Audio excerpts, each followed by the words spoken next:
Olá, bom dia. Hoje, quinta-feira, dia 24, a Notícia de Frente está no ar.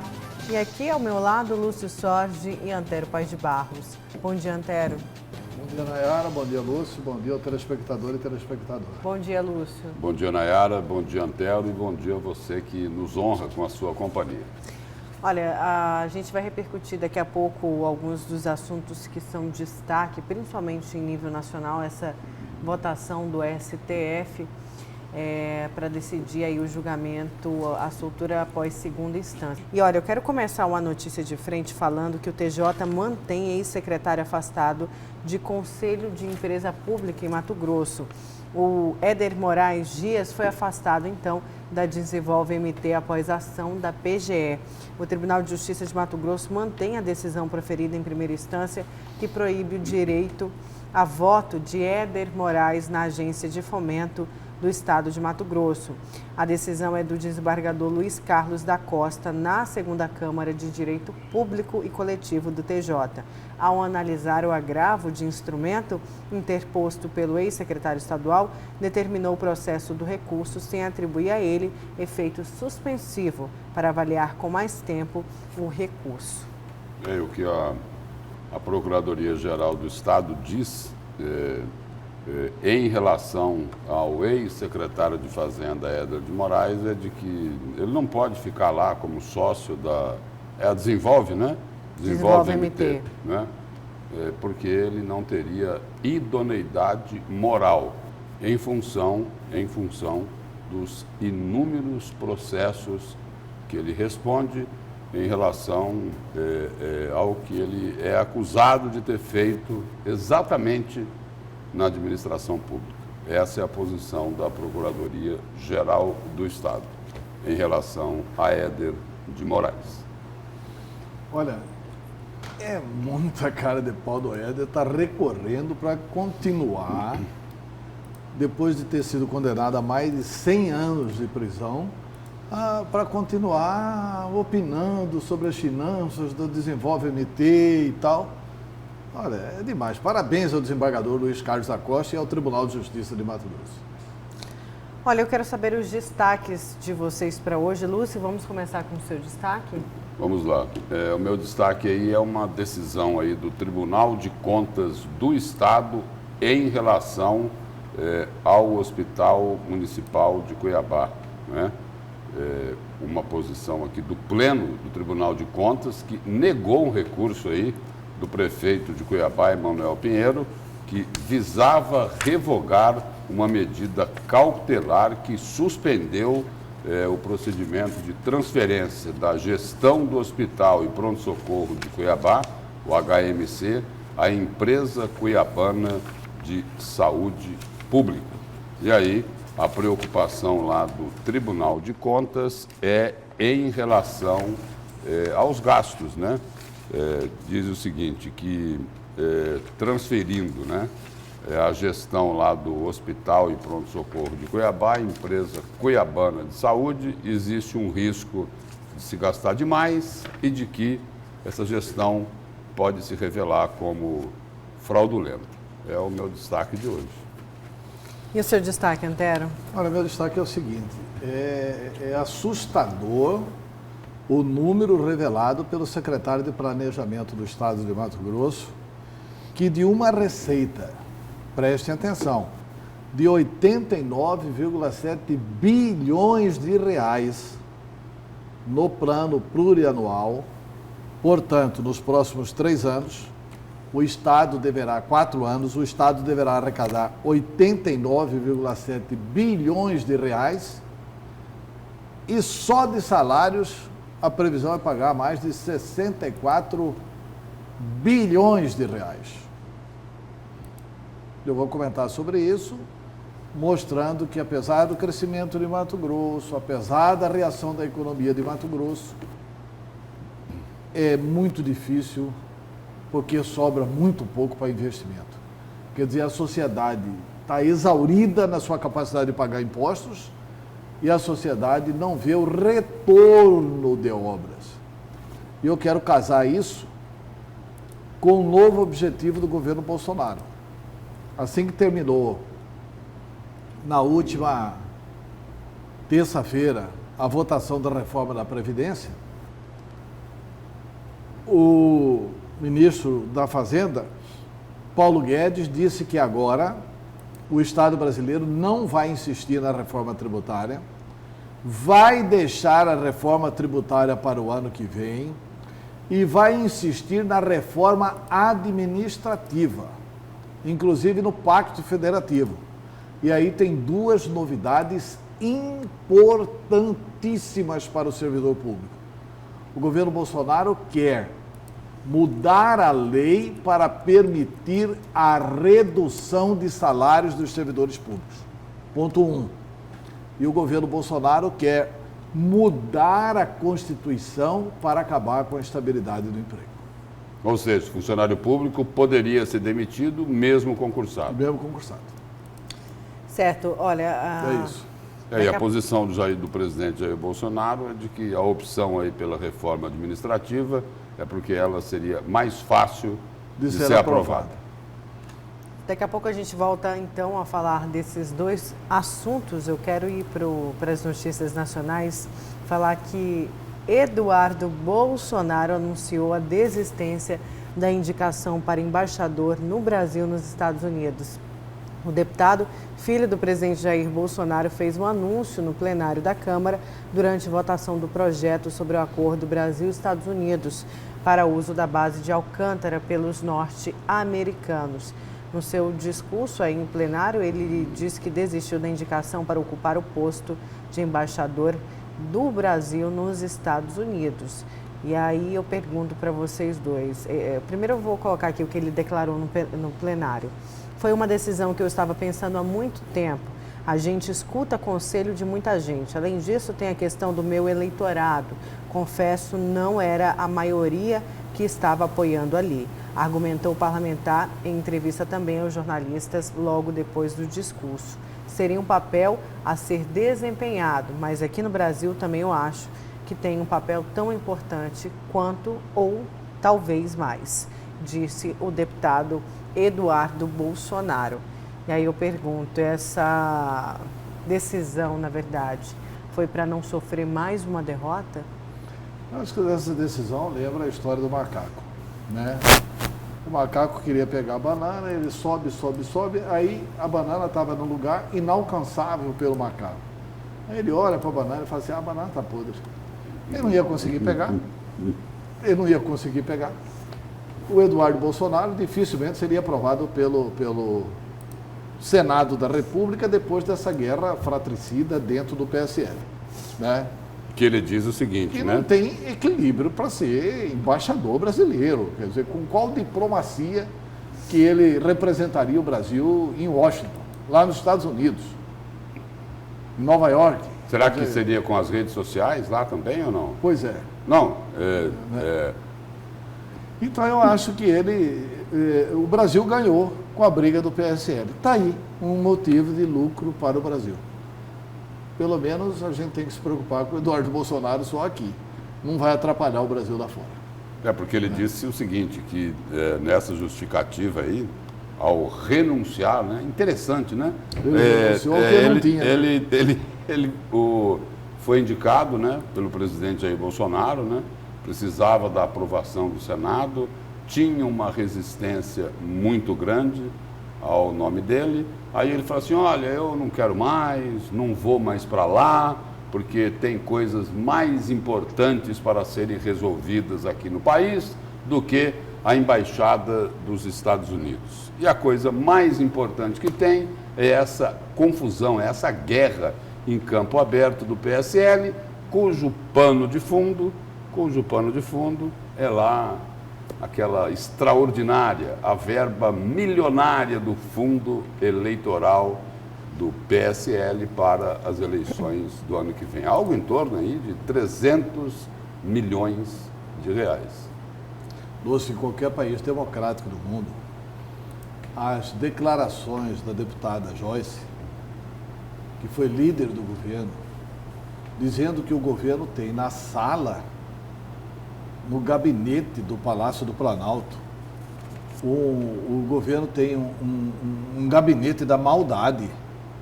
para escalar quem é que eles esculhambam nesta ou naquela semana Não, em qualquer país do mundo. E a expressão que você usou, gabinete da maldade, Que é ela o usou. título, Que é ela o título usou. que foi dado lá em Brasília para esse setor aí do Palácio do Planalto. Pois é, a deputada que usou. É ela que usou esse A termo, deputada essa expressão. Joyce, em qualquer país civilizado do mundo, uma deputada federal, líder do governo, diz que tem provas, diz que vai apresentar as provas no momento oportuno. Em qualquer país civilizado do mundo teria começado o processo de impeachment do presidente da República. Porque o que ela está dizendo é claramente o seguinte, que tem soldados virtuais na internet esculhambando os adversários do presidente da República e são robôs comandados pelo Palácio. Quer dizer, essa guerra virtual continua. Aliás, o ministro Celso de Mello reclamou disso ontem na sessão do Supremo. Né? O ministro criticou o que ele considera delinquentes do mundo, do submundo digital. E a esses delinquentes, a deputada Joyce deu nome. São dos filhos do presidente e tem um gabinete lá no Palácio do Planalto. Se isso aí não for apurado, não sei que Estado democrático de direito que nós estamos vivendo. Agora, eu acho que aí precisa de ter uma separação, viu, Antero? Nessa manifestação do ministro Celso de Mello. Os delinquentes, como é a expressão, do mundo virtual? Delinquentes do submundo digital. Delinquentes do submundo digital. Uma coisa é o que a deputada Joyce Hasselmann revelou sobre a milícia virtual lá que existiria instalada, um bunker lá dentro do Palácio do Planalto. Isso é uma coisa, vamos colocar aqui do lado. A outra coisa que eu entendo que precisa ficar muito bem clara é que o cidadão tem sim o direito de se manifestar em relação às decisões da justiça brasileira, mesmo que seja uma decisão da mais alta corte do judiciário brasileiro. Por quê? O cidadão não pode criticar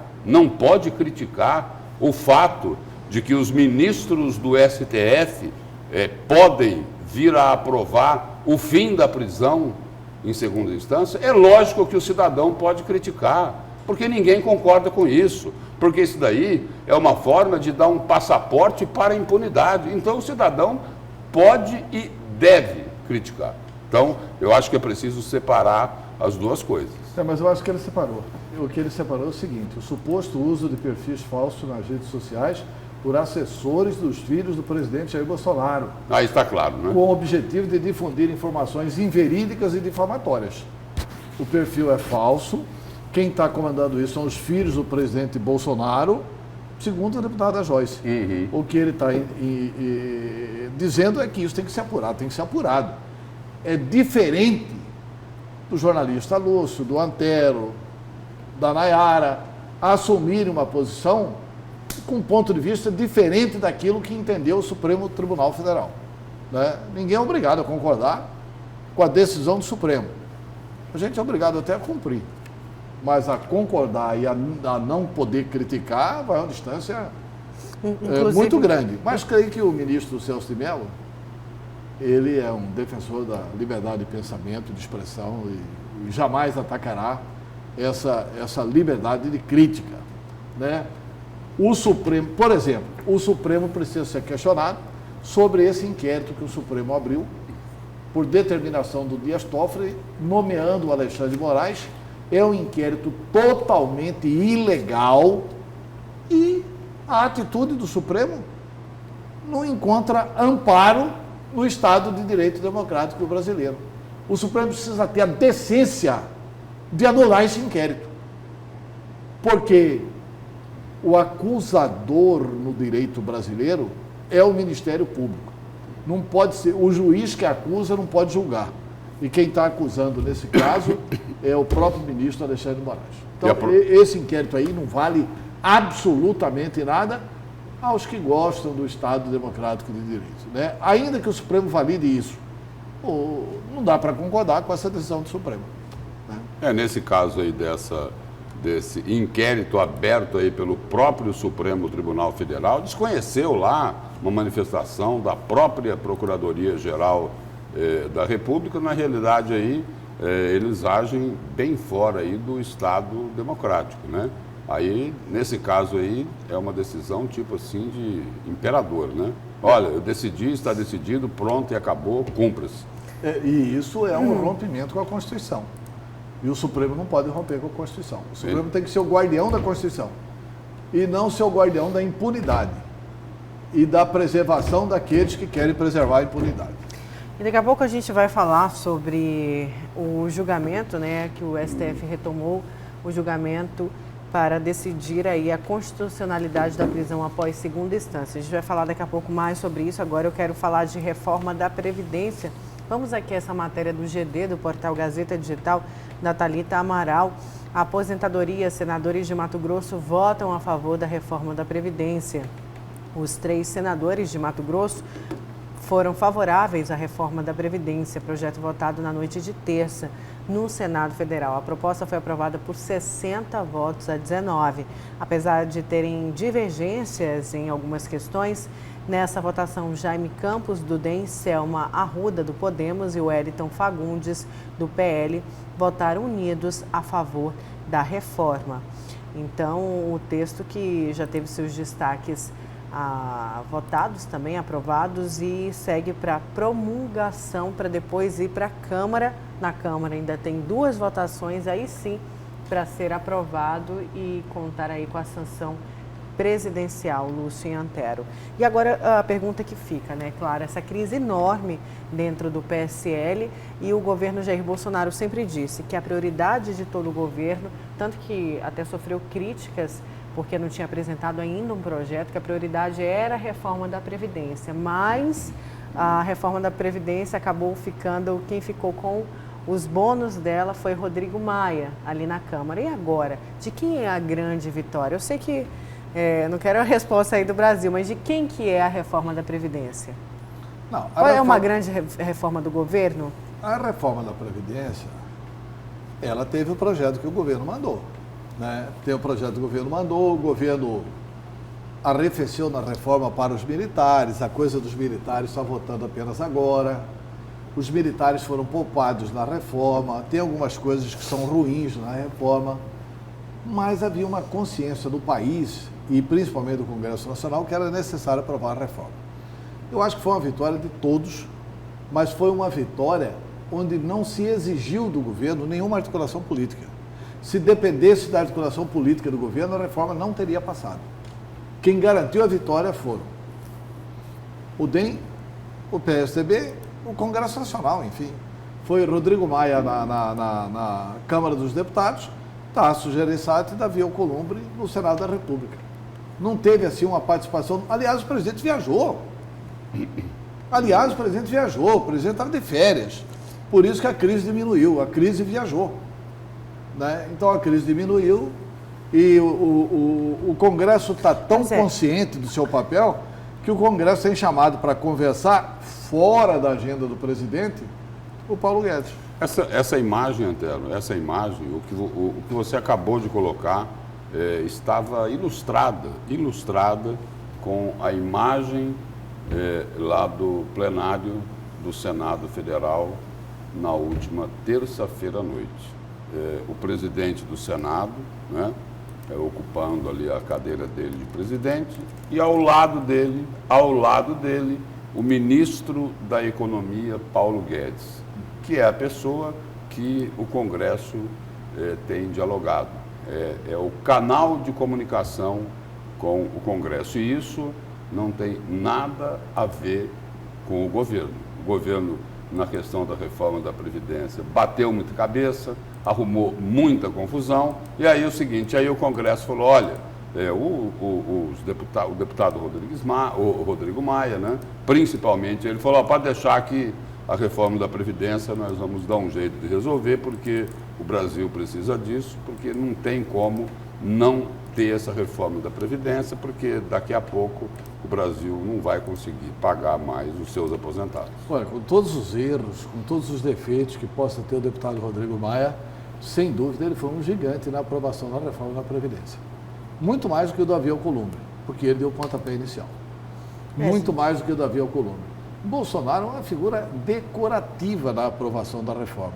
Embora, claro, na propaganda todos vão querer lutar para serem os pais da criança, né? Embora tenha muita gente que não concorde com a reforma da Previdência. Pois é, e estou até procurando aqui essa foto para ilustrar e colocar para que o nosso telespectador possa ver melhor, mas nessa foto, na verdade, você tinha a figura ali apenas do filho do presidente, né? O presidente estava viajando. Senador, não, tem que estar, né? Mas você vê aí, na verdade, já uma sintonia do próprio ministro com os parlamentares, sem precisar dessa articulação, até porque essa crise no PSL poderia dificultar essa aprovação. Não, mas o ministro foi o articulador. Pois é, foi o grande articulador. Na verdade, o Rodrigo Maia e o Davi Alcolumbre, na ausência de presidente, chamaram o ministro, vem cá, vamos conversar. Vamos conversar porque o Brasil precisa disso. Tanto isso é verdade que é o seguinte, tanto isso é verdade que passaram a chamar o Rodrigo Maia, olha lá. A imagem. Da imagem do Davi Alcolumbre. Né, Flávio Bolsonaro. O Flávio Bolsonaro que está batendo palma lá. E o ministro atrás de Davi. Bater palma, se ele for para o trabalho que foi feito. Ele vai dizer que não achou ainda o motorista dele, né? Para dar depoimento. E o Paulo Guedes, né? E aquele à esquerda lá é o advogado Luiz Fernando Bandeira de Mello. É o braço direito do Renan Calheiros. Também um dos responsáveis técnicos ali pelo cumprimento do regimento interno do Senado. Sabe muito do regimento interno do Senado, o Luiz Fernando Bandeira de Mello. Tive a oportunidade de trabalhar com ele é brilhante na CPMI do Banestal. E aí essa reforma da Previdência teve lá reflexos extremamente positivos no mercado financeiro. A Bolsa ontem disparou novamente e o dólar despencou.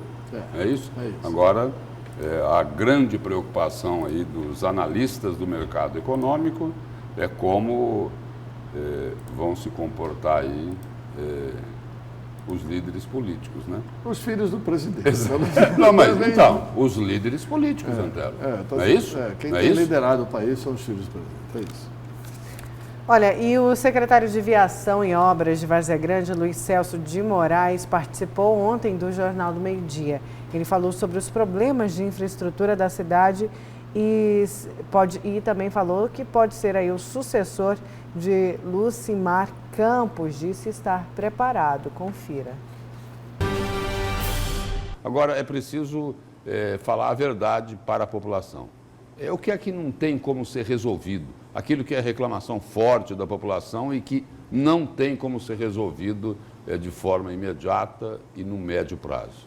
A administração da prefeita Lucimar, ela tentou contemplar os 200 bairros mais ou menos que a cidade possui.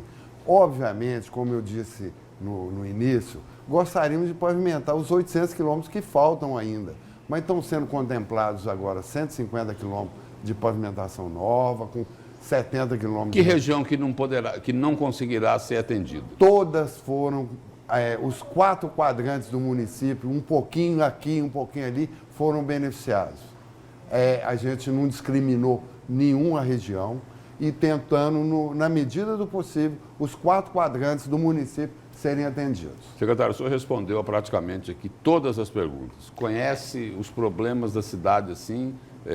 Passa a impressão para a gente, né, que conhece os problemas na palma da mão. O secretário Luiz Celso de Moraes é muito próximo do senador Jaime Campos. O senhor pode ser aí uma das alternativas para a sucessão da prefeita Lucimar Campos? Olha, Lúcio, a gente fica até agradecido. O senador Jaime já citou o nome dele, não citou, né? Inclusive, não há notícia de frente. Quando ele falava de alguns nomes ali prováveis, ele chegou a citar o seu. A gente tem uma ligação muito forte com a família Campos. Trabalhamos com o senador Jânio e com a prefeita Lucimar há mais de 35 anos. Graças a Deus, conhecemos um pouco o município de Várzea Grande e o futuro a Deus pertence. Estamos aí, se for o futuro, Deus vai saber o que vai ser melhor para a Várzea Grande. A Várzea Grande precisa de uma administração continuada, de uma pessoa que vai continuar nos trilhos para que a cidade não faça o que ocorreu num passado recente. E hoje ela está voltada para o futuro. A imagem do varzegrandense hoje, Lúcio e Nayara, foi resgatada. O varzegrandense hoje já acredita na cidade, que eu acho que a maior obra que a prefeita Lucimar fez foi essa, de fazer com que o varzegrandense acreditasse na cidade. O futuro a Deus pertence, mas se precisar, Luiz Celso está pronto, é isso? Está pronto. É isso? Estamos prontos. Tem uma inflação lá de pré-candidatos para entrar ali na disputa para ser ungido a sucessor de Lucimar Campos, né, Antônio? Na verdade, E a gente sabe também, só para complementar, que tem que ser alguém ligado à família Campos para ter justamente esse aval. Pois é, isso que eu acho um absurdo isso, né? Várzea Grande não respira áreas democráticas. As pessoas, mesmo as que se julgam preparadas e em condições, elas não colocam a cara para disputar.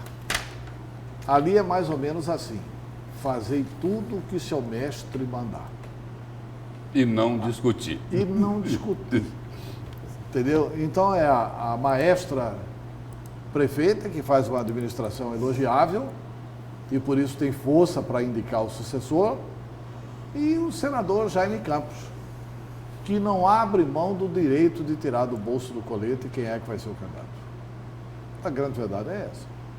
O Jaime Campos não abre mão de que ele é quem vai indicar quem é que vai ser o candidato a prefeito e quem é que vai ficar candidato a vice. E que todos se comportem para que ele tenha a tranquilidade de escolher um deles. E oposição não existe. Se existe, pelo menos não se mostra. O PSB lançou lá um empresário. Mas eu soube ontem na Assembleia Legislativa que esse empresário não é a primeira vez que é lançado e não é a primeira vez em que é lançado e desiste. Antes mesmo. Antes mesmo.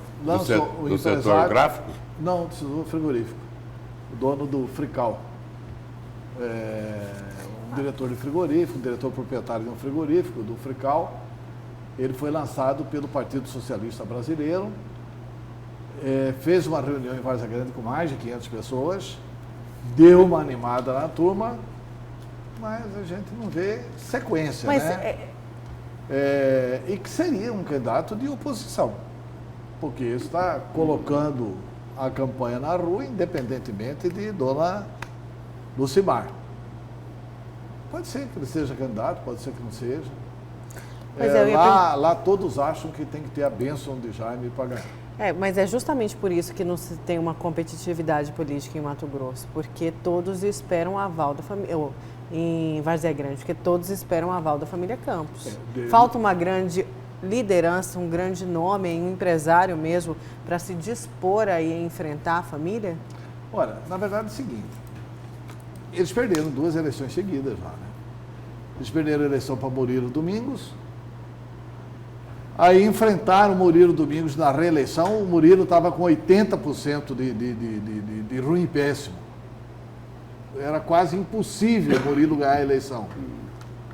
Aí teve aquele célebre acordão do Júlio Campos com o Max Weich, e aquilo levou todo mundo para o buraco. E olha que eu avisei essa turma que ia levar para o buraco.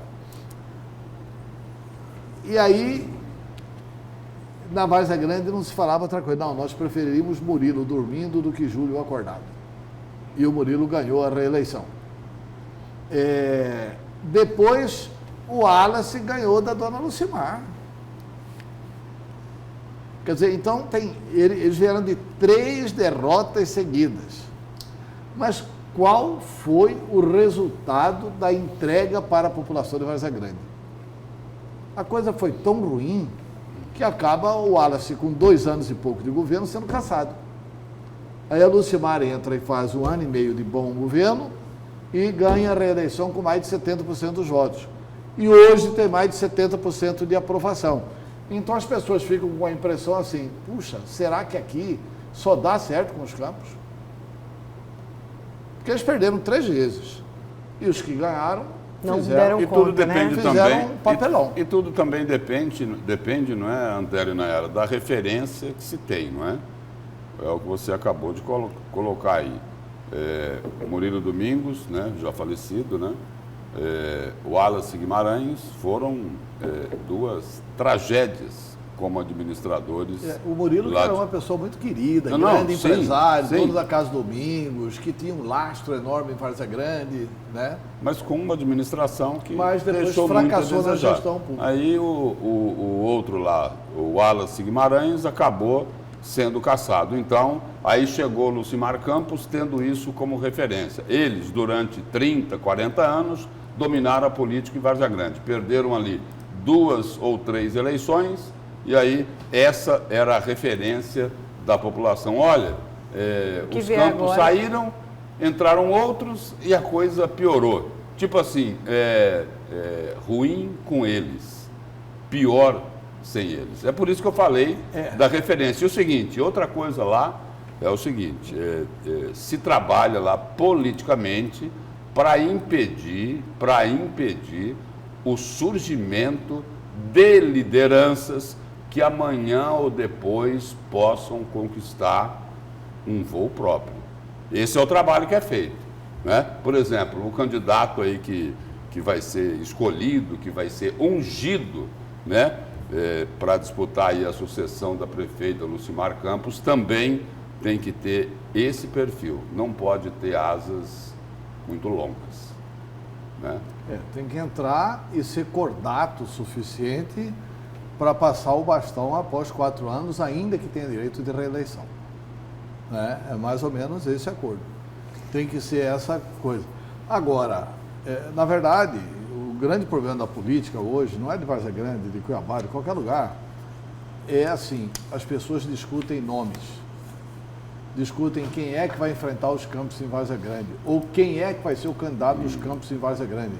As pessoas não discutem programas, porque na hora que for discutir programa, não vai ficar bom para os Campos, para se justificarem.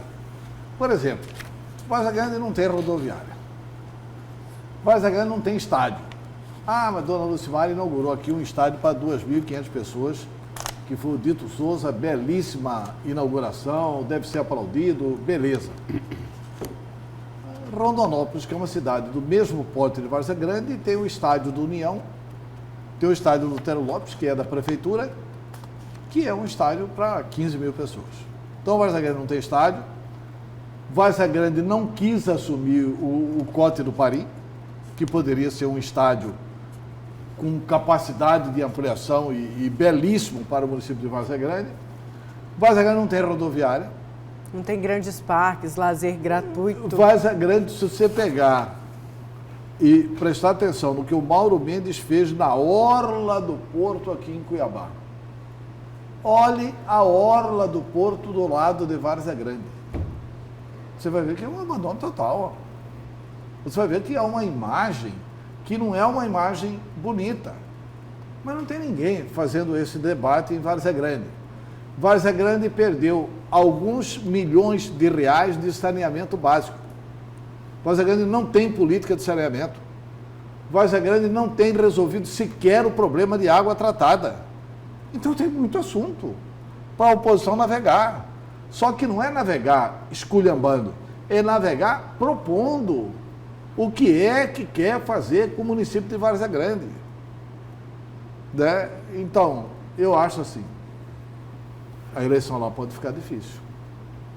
Mas até o momento há um empobrecimento na discussão política, não é lá não, no Brasil, né? Ninguém discute temas, ninguém discute cenários, ninguém discute perspectivas, ninguém discute rumos de desenvolvimento. As pessoas estão discutindo pessoas e isso é muito ruim. Eu não quero saber se é o Luiz Celso ou se é o Osama. Eu quero saber o seguinte: para que vai ser candidato, qual é o projeto para a Várzea Grande, tanto da oposição quanto da situação. E isso não entra no debate lá. Nem lá e nem aqui. Aqui se está discutindo se é Emanuel Pinheiro ou se não é Emanuel Pinheiro. Mas ninguém faz um projeto. Olha, essa Cuiabá que o Emanuel está dirigindo não serve, e não serve por quê? Ô Emanuel, essa Cuiabá serve e é isso que eu quero ampliar. Não tem esse debate. Em Várzea Grande a discussão é o seguinte, quem será o candidato do grupo dos Campos para a sucessão de Lucimar Campos. E lá em Várzea Grande, você falou em projeto, em mostrar o que é que se pretende com a cidade. Até aqui, o seguinte, e a política em Várzea Grande, vamos combinar, né? Ela é bem diferente da política aqui de Cuiabá. A forma de se fazer política lá em Várzea Grande é outra. Até aparecer alguém. Não, até aparecer alguém. Mas, por exemplo, até aqui de outra forma. E acabar com esse estilo lá. E lá o estilo, porque lá o estilo é o seguinte, lá não é de ensinar a pescar, né, Antero? Lá é o seguinte, eles dão o peixe, dependendo da situação. Exatamente. Se precisar dar o peixe. Se precisar dar o peixe. Se não, dá só o rabo do peixe. Né? É cheio de espinho. Olha, vamos para o nosso primeiro intervalo. Na volta a gente continua com a notícia de frente.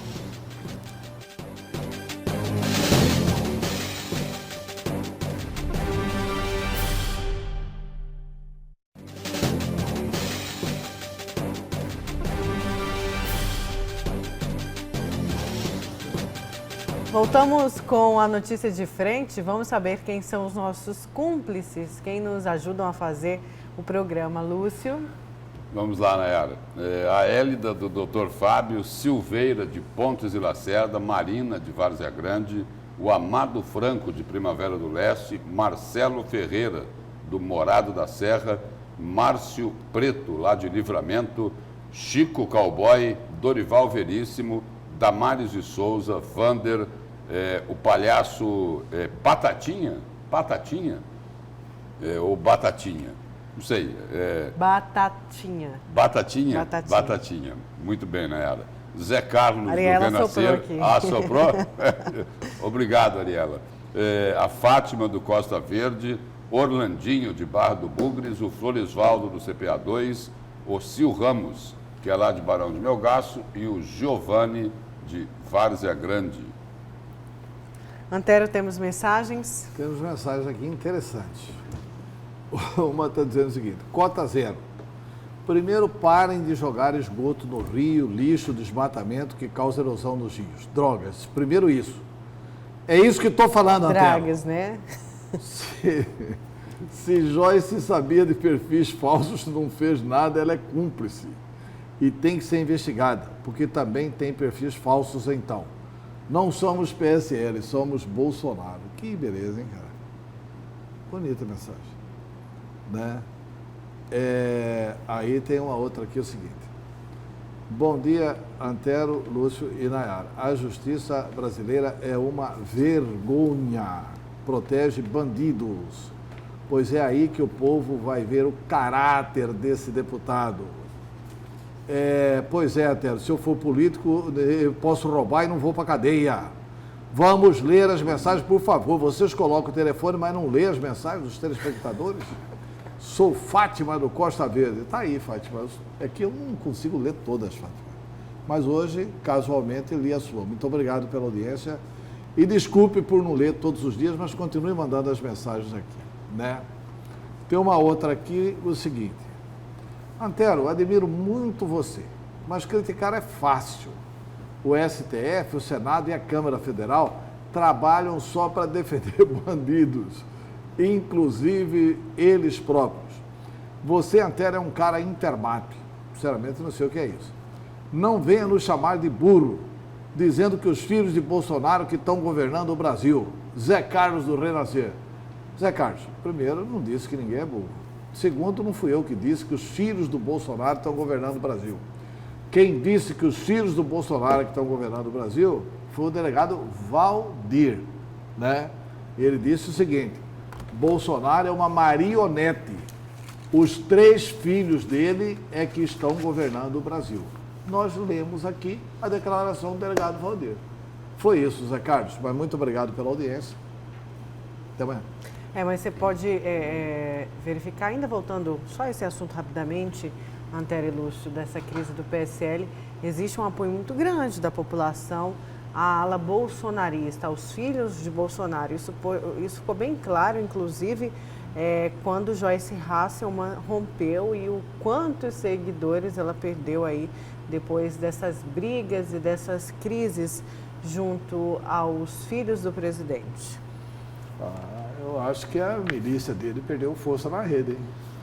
A gente acompanha a rede, tanto é que todas as pesquisas de opinião pública indicam aí é evidente que o Bolsonaro ainda é uma liderança muito forte. Mas entre os que torcem pelo governo dele, com lucidez, há um entendimento de que os filhos estão prejudicando o governo dele.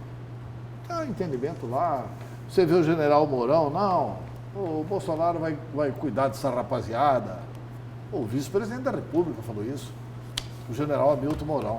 Ou seja, pessoas que estão torcendo e precisando que o governo dê certo, querem que os filhos deles se comportem mais adequadamente. Vamos combinar que não está no decoro parlamentar um dos filhos dele chamar o senador Major Olímpio de cadela no cio. Não está. Não. E o outro filho dele falar que a Joyce, chamar de ex-líder do governo, é Peppa. Falar do corpo, foi Peppa, gordofobia. porque é porca gorda que ele está chamando a ex-líder do governo. Vamos concordar que isso não é uma forma de um tratamento civilizado. Nós estamos fazendo uma agressão ao mundo civilizado. Estamos assistindo agressões ao mundo civilizado. Não é possível que isso está ajudando o Bolsonaro. Olha, e o governo do estado lançou licitação para a conclusão das obras do Rodoanel. O certame foi publicado ontem no Diário Oficial de Mato Grosso. Vamos conferir na reportagem da Luciana Gavilha. O Rodoanel terá uma extensão de 51 quilômetros entre Cuiabá e Várzea Grande. Inicia entre as BRs 163 e 364 na região do Trevo do Lagarto, em Várzea Grande, e finaliza na MT 251. Contempla neste trecho obras de artes especiais, como 4 viadutos, um entre as BRs 163 e 364 em Várzea Grande, outro na MT 010 no quilômetro 16 e um terceiro viaduto na MT 020 com a 251, sendo este no prolongamento da Avenida do CPA. E o quarto viaduto entre as BRs 070, 163 e 364 no quilômetro 51. E ainda prevê a construção de uma trincheira na Avenida Antártica. Dessa obra de 51,7 quilômetros, toda ela em pavimento rígido, para suportar o tráfego pesado da BR-163. O modal de licitação escolhido pelo governo do estado foi o regime diferenciado de contratação integrado. Sendo assim, a empresa que vai vencer a licitação fica responsável pelos projetos executivo e básico de engenharia e ainda vai ficar responsável pela execução total da obra. Desta forma, traria mais segurança e qualidade. Esse regime ele permite que a empresa ganhadora ela desenvolva o projeto executivo com menos risco para o contratante, no caso o governo. Uma vez que ela assume todos os riscos que vierem a acontecer no futuro. Então, a obra que você vai ter um preço já definido e muito provável de não ter nenhum aditivo. O custo estimado da obra fica acima de 400 milhões de reais. Inclui convênio federal com o DENIT. Em caixa, o governo do estado tem disponível 130 milhões. Com esse recurso, a gente espera desenvolver parte do Rodoanel de Várzea Grande em direção a Cuiabá, trazendo obras já concluídas.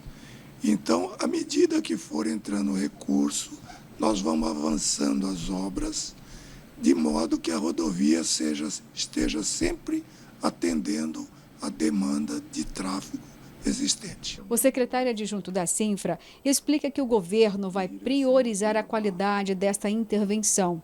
O questionamento surge em relação ao legado de obras de má qualidade e judicializadas no Estado.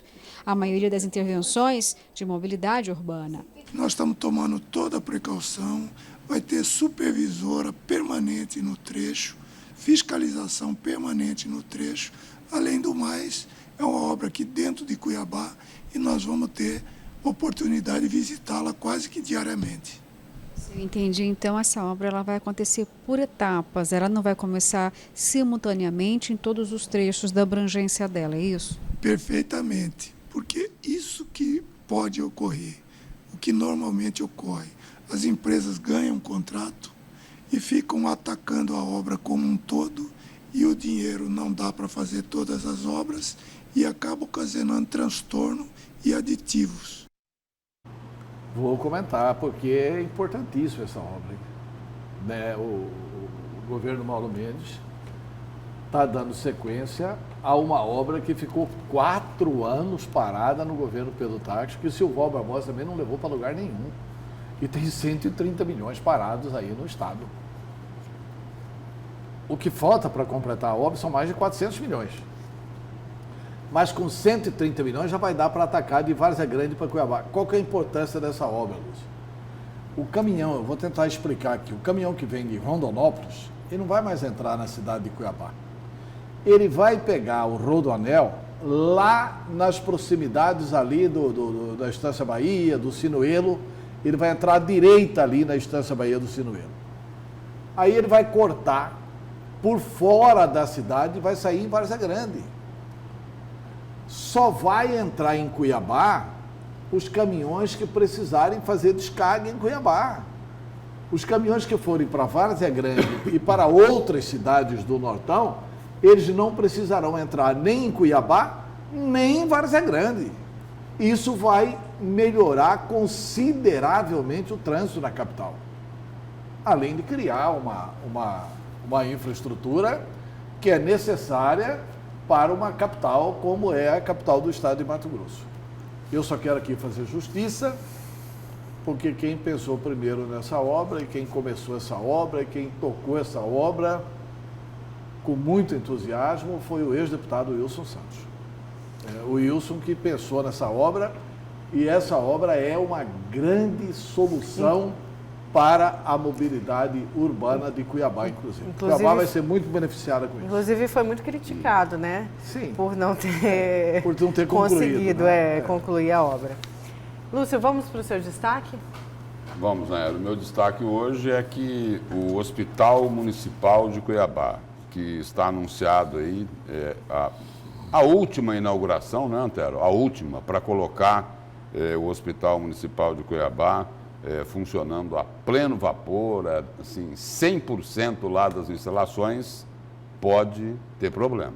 Pode ter problema em função de uma decisão do Pleno do Tribunal de Contas, que negou um recurso que foi interposto pelo prefeito de Cuiabá, Emanuel Pinheiro, que tinha como objetivo revogar uma medida cautelar que suspendeu os procedimentos de transferência da gestão do Hospital e Pronto-Socorro de Cuiabá, o HMC, à empresa cuiabana de saúde pública. Essa medida cautelar, ela é de dezembro do ano passado ainda.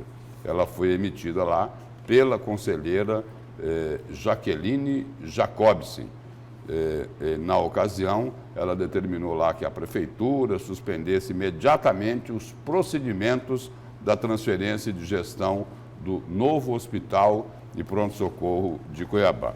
E aí o relator agora desse recurso ordinário, o conselheiro João Batista Camargo, considerou não ser procedente uma alegação da defesa de que houve violação do princípio do contraditório e da ampla defesa, pois em dezembro, ainda no ano passado, quando a conselheira Jaqueline Jacobsen emitiu lá a medida cautelar, após a decisão dela, foi encaminhado, foi oportunizado lá, concedido um prazo de 15 dias para que o prefeito se manifestasse. E aí, em relação à alegação de que não houve oportunidade de defesa antes da concessão da medida cautelar, o conselheiro esclareceu, ele lembrou, ele avisou que não existe uma previsão legal atestando a necessidade de abertura de defesa antes da análise e concessão ou não das medidas cautelares em situações que necessitam do caráter urgente dessas medidas. E aí, a decisão da conselheira, lá em dezembro, foi baseada no seguinte, foi baseada em indícios de que a transferência de gestão do novo hospital e pronto-socorro de Cuiabá, a empresa cuiabana de saúde pública, desencadearia uma gestão antieconômica e fraudulenta, capaz de originar danos irreparáveis ao erário, inclusive com graves prejuízos à qualidade dos serviços prestados pelo Sistema Único de Saúde à população cuiabana. É preciso lembrar que foram feitas aí várias denúncias aí em relação a essa empresa cuiabana de saúde, inclusive lá na Operação Sangria. E aí eu só quero concluir aqui dizendo o seguinte, que mesmo com a decisão do Tribunal de Contas do Estado, o prefeito anunciou a inauguração da última etapa do novo Hospital e Pronto-Socorro de Cuiabá, que está prevista para o dia 18 de novembro. Portanto, menos de um mês aí, em torno aí de 25 dias para se inaugurar essa última etapa, quando a intenção aí que já foi anunciada é de que o novo hospital municipal passaria a operar com 100% da sua capacidade. A pergunta, o questionamento que se faz agora é o seguinte, em função desta decisão do Pleno do Tribunal de Contas do Estado, que negou que a Prefeitura possa transferir a gestão do novo pronto-socorro de Cuiabá e o Hospital Municipal, o HMC, à empresa cuiabana de saúde pública, como é que vai ser administrada essa unidade de saúde? Pois é, porque o próprio secretário de Saúde do Estado, Lúcio, fez esse questionamento. Fez esse questionamento falando que do jeito que está a administração hoje das unidades de saúde do próprio atual, né? Porque do pronto-socorro que existe ainda, porque não foi inaugurado o novo. Ele se pergunta como que a administração de Cuiabá vai conseguir administrar o novo HMC. Porque tem que se pensar nisso, né? Porque... Pois é, mas... Como que a está administração... inaugurando. Peraí, o Cuiabá não administra o pronto-socorro municipal?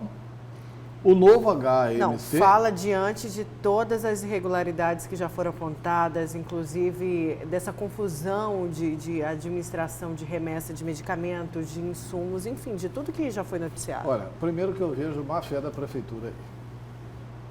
O Lúcio levantou um tema aí que eu acho que é relevante. O Lúcio deu aí que a advertência da conselheira foi em quando? Dezembro do ano passado? Dezembro do ano passado. Quer dizer, dezembro do ano passado. Foram notificados. Nós estamos no dia 24 de outubro hoje. Hoje é 24 de outubro. Então, de dezembro do ano passado para 24 de outubro, nós já fomos 11 meses. Em 11 meses, dava ou não dava para o Emanuel ter feito concurso público? Dava ou não dava para ter feito o teste de seleção? Quer dizer, vai empurrando com a barriga exatamente para fazer contratação irregular às vésperas da eleição. Está errado isso. Não tem urgência nisso. A advertência é de dezembro do ano passado. Mas sabe o que eles estão reclamando também, Antero? Olha, porque é que antes da conselheira Jaqueline Jacobsen emitir a medida cautelar, por que ela não ouviu a prefeitura? Espera aí, tem que pedir autorização, é isso? É para pedir autorização? Olha, estou pensando em emitir aqui uma medida cautelar, vocês concordam? Será que é isso? Mas a medida cautelar da conselheira ela é uma medida cautelar que estabelece o cumprimento da Constituição. Ninguém pode entrar no concurso público, a não ser, aliás, no serviço público, a não ser através de concurso de provas e títulos. Não, mas o que eu disse, Antero, você entendeu? Entendi. Que eles estão reclamando que não foram ouvidos antes de ser emitida avisados, essa né? medida cautelar. Ou seja, estão avisados, reclamando né? da conselheira fiscalizar a lei, né? E aí tem aqui um outro aspecto aqui que é importante a gente citar. Foi colocado também nessa medida cautelar aí que irregularidades relacionadas à empresa cuiabana de saúde pública, gestora do Hospital São Benedito, resultaram na deflagração da Operação Sangria pela Polícia Civil e que o ex-secretário Ruarque Douglas Correia pertence ao rol dos alvos da referida operação, que, diga-se de passagem, todo mundo quer saber em que pé anda essa investigação aí da Operação Sangria. Os principais acusados, entre eles o ex-secretário Ruarque Douglas Correia, abriram mão lá do habeas corpus, foram colocados em liberdade, todo mundo falou que eles iam colaborar com a justiça, provavelmente teria uma delação premiada, mas até aqui, silêncio absoluto. A bacia de Pilatos aí, né, que o Ministério Público Federal está com isso parado. E eu queria só fazer o seguinte, não é porque Ruarque foi flagrado no roubo que a empresa cuiabana não serve. A empresa cuiabana serve, mas a empresa cuiabana, ela é para gerenciar o Hospital São Benedito. Quem sempre gerenciou o Hospital Municipal e o pronto-socorro foi a administração direta da Prefeitura. Por que a Prefeitura quer inventar moda? Eles já gerenciavam o pronto-socorro aqui de Cuiabá. Mudou o pronto-socorro de local. Agora, com melhores condições de trabalho. Ficou mais fácil administrar. Vai precisar de mais gente. Por que não fez concurso? Agora quer fazer essa possibilidade de contratar gente em época de eleição. É isso que não dá. Aí querem que as pessoas ficam acreditando nos políticos, né? Daí um desgaste grande aí para todos os políticos. Até os que não têm culpa. Vamos então para mais um intervalo. Daqui a pouco a gente continua com a notícia de frente.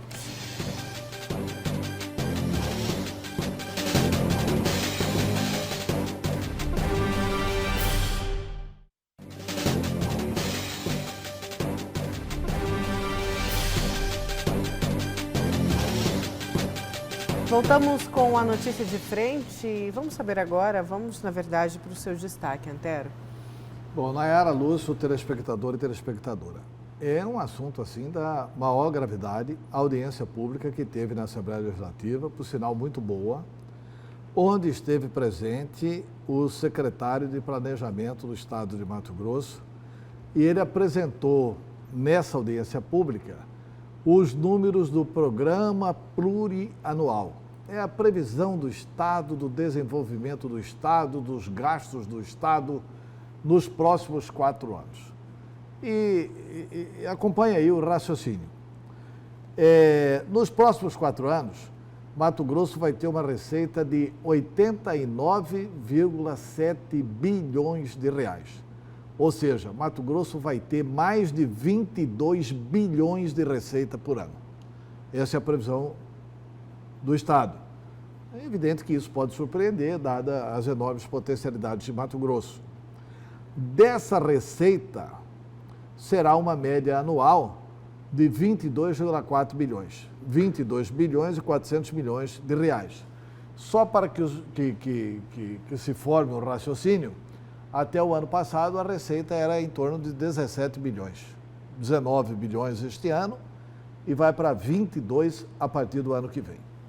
Bom, de 89,7 bilhões, vamos agora anotar as despesas do Estado de Mato Grosso. 64,1 bilhões do orçamento total dos 4 anos é o total previsto para gastos com pessoal.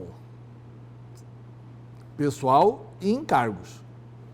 64,1 bilhões. Então, de 89, 64 bilhões para gastos com pessoal.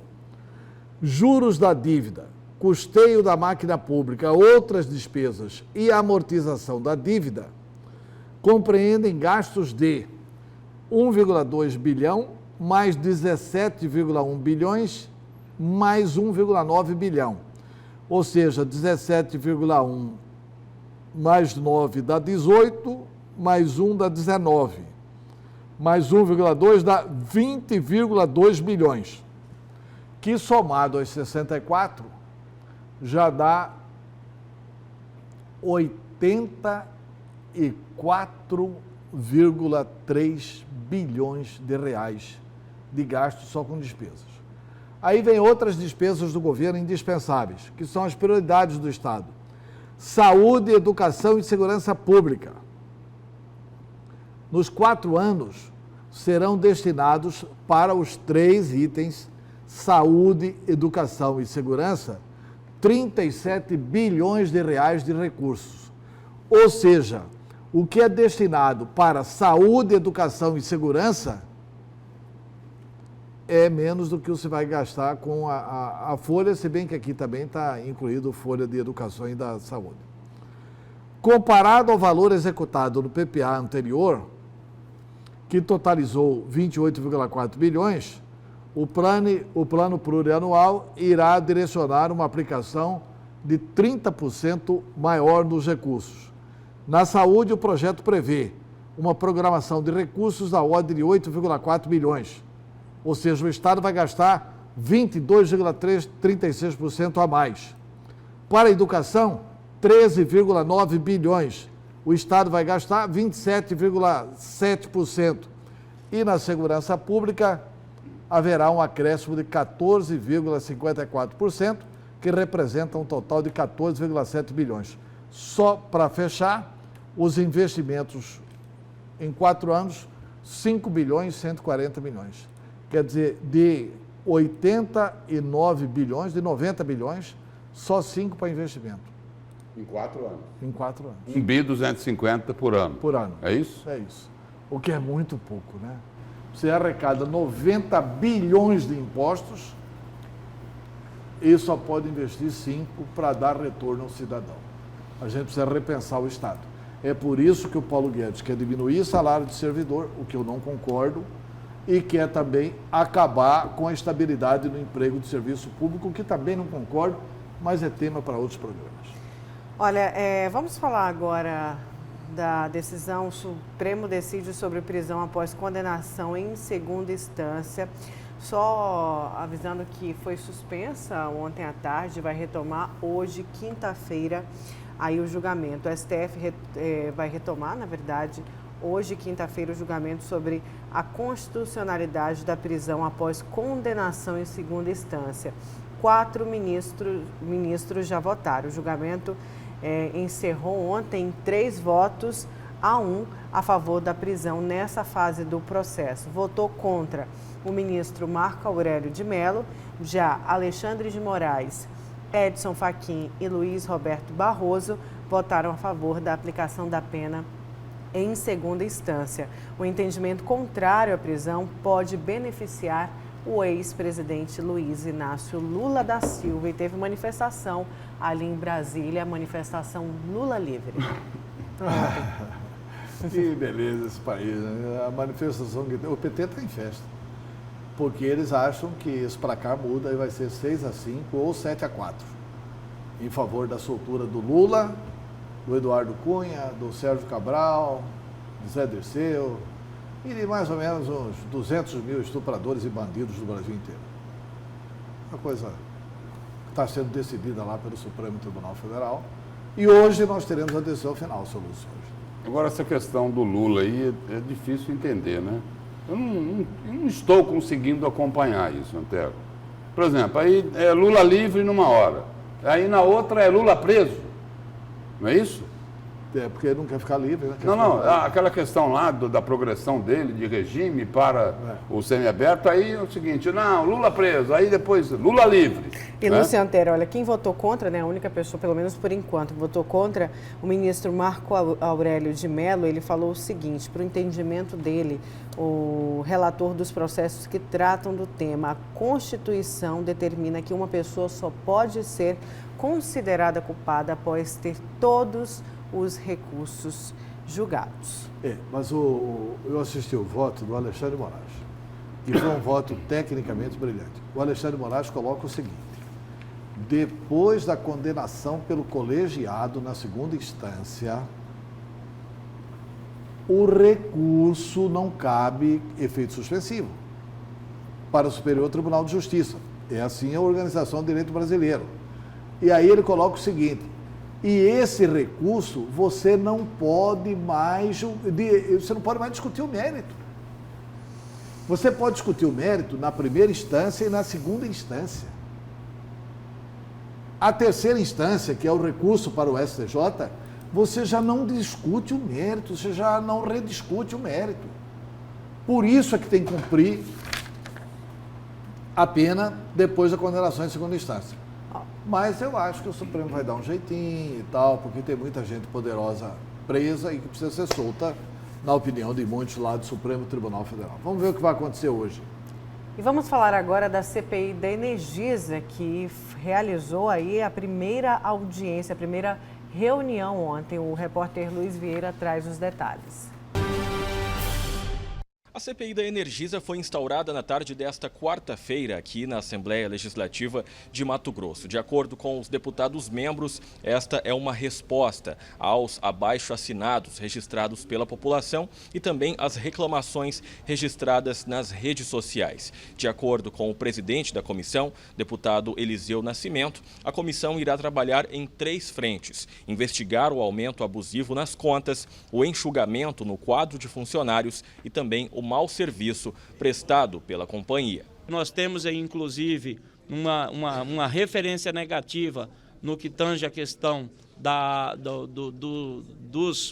dos relógios lá no estado de Rondônia, que é uma CPI que acontece lá, que inclusive após aí a perícia constatou lá, né, segundo informações da imprensa, que esses relógios eles estão viciados com 40% a mais, né, na leitura dos relógios. Então nós vamos fazendo um trabalho aqui de forma ordeira, de forma compassada. Hoje nós tivemos aí a escolha, né, da relatoria, do vice-presidente da CPI, e nós estamos aí contando, né, com o trabalho desses companheiros parlamentares, que façamos aí a diferença, que damos a resposta realmente à população dos 141 municípios. A gente percebe que as reclamações são múltiplas, muitas áreas.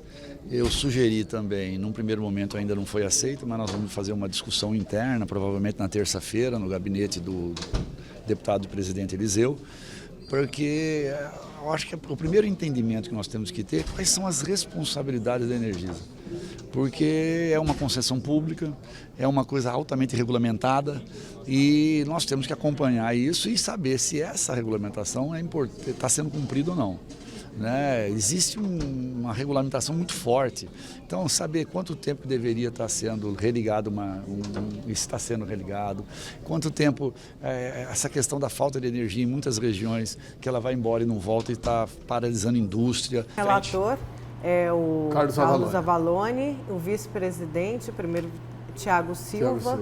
E ficou também mais um, Eliseu Nascimento. Não, Eliseu é o presidente. É presidente, né? Eliseu propôs é o presidente, o relator é o Carlos Avalone e o Tiago Silva é o vice-presidente. Mais uma CPI que Carlos Avalone participa. Mas eu acho assim, primeiro o Avalone tem conteúdo para, até a fala dele aí, para organizar esse debate. A CPI, gente, tem que ser algo sério, não pode ser um negócio assim para a plateia. Olha, eu ouvi dizer que lá em Rondônia os relógios estão roubando 40%. Quer dizer, o pessoal vai pensar que aqui, com certeza, os relógios estão roubando 40%. Se for isso, ótimo.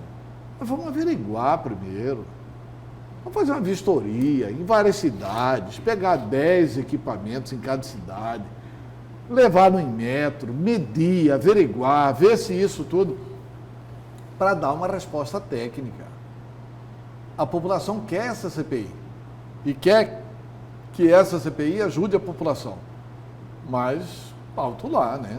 Não pode ser tudo para a plateia, né? Tem que ter uma certa responsabilidade nisso. Né? Eu quero falar exatamente sobre isso. O deputado Eliseu Nascimento disse ali o seguinte, de que o início desse trabalho é uma resposta que está sendo dada à sociedade. Agora, o que eu vou querer saber é o seguinte, qual é a resposta que será dada à sociedade, principalmente ao consumidor? Falou-se muito aí dos aumentos abusivos nas contas de energia elétrica nos últimos meses. O consumidor vai ter essa resposta? E a CPI da Assembleia Legislativa? Essa CPI aí contra a Energisa vai cobrar a concessionária?